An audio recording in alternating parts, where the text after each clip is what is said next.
today he showed interest. Lokesh and Aditya has made this reality. I really appreciate both of them for this extraordinary success. ఈ రోజు ఇక్కడే మీరందరూ గుర్తుపెట్టుకోవాలి, 5465 ఎకరాల్లో వస్తున్న ఈ భారీ పరిశ్రమ ప్రత్యక్షంగా పరోక్షంగా 1,00,000 మందికి ఉద్యోగాలు వస్తాయి. ఇక్కడ ఒక విషయం చెప్పాలి, ఈ ప్రాజెక్ట్ రావడానికి, ఇక్కడ భూమి ఇవ్వడానికి ముందుకు వచ్చిన రైతాంగానికి మరొకసారి పేరు పేరున మనస్ఫూర్తిగా శిరస్సు వంచిన నమస్కారాలు తెలియజేస్తున్నాను. అమరావతి రైతులు ముందుకొచ్చారు, అమరావతి సాధ్యమైంది.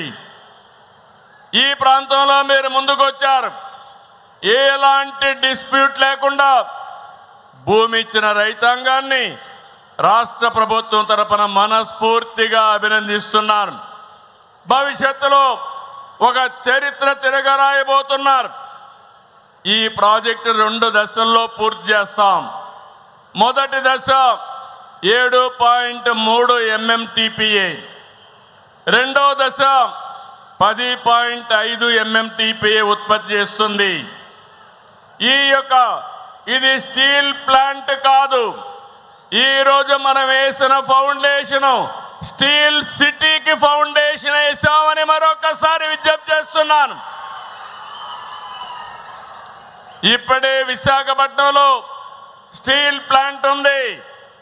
ఈ రోజు ఇక్కడ నక్కపల్లిలో ఇంకొక స్టీల్ ప్లాంట్ వచ్చింది. ఈ స్టీల్ ప్లాంట్ దేశంలోనే అతిపెద్ద స్టీల్ ప్లాంట్.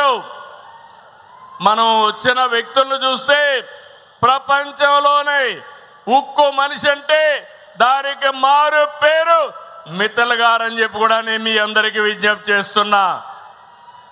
ఈరోజు ఎక్కడ స్టీల్ వాడినా ఆ స్టీలు ఆర్సీఆర్ మిత్తల్ నుంచి వెళుతుంది. అలాంటి వ్యక్తులు ఇక్కడ రావడం జరిగింది. స్టీల్ ప్లాంట్తో పాటు 50 MMTPA సామర్థ్యంతో క్యాప్టివ్ పోర్ట్ కూడా వస్తుంది. 316 ఎకరాలతో ఏర్పాటు చేస్తారు. 11,198 కోట్ల వ్యయం కానుంది. 6,000 మందికి ఉద్యోగాలు వస్తాయి. ఈ రోజు వేసిన ఫౌండేషన్ రేపటి నుంచి ఊపందుకుంటుంది. మీ అందరికీ హామీ ఇస్తున్నా, డిసెంబర్ 28కి కోల్డ్ రోల్డ్ స్టీల్ ప్రొడక్షన్ ప్రారంభమవుతుంది. 2037 జూన్ నాటికి ఫస్ట్ బ్లాస్ట్ ఫర్నేస్ అందుబాటులోకి వస్తుంది. అదే ఏడాది డిసెంబర్ నాటికి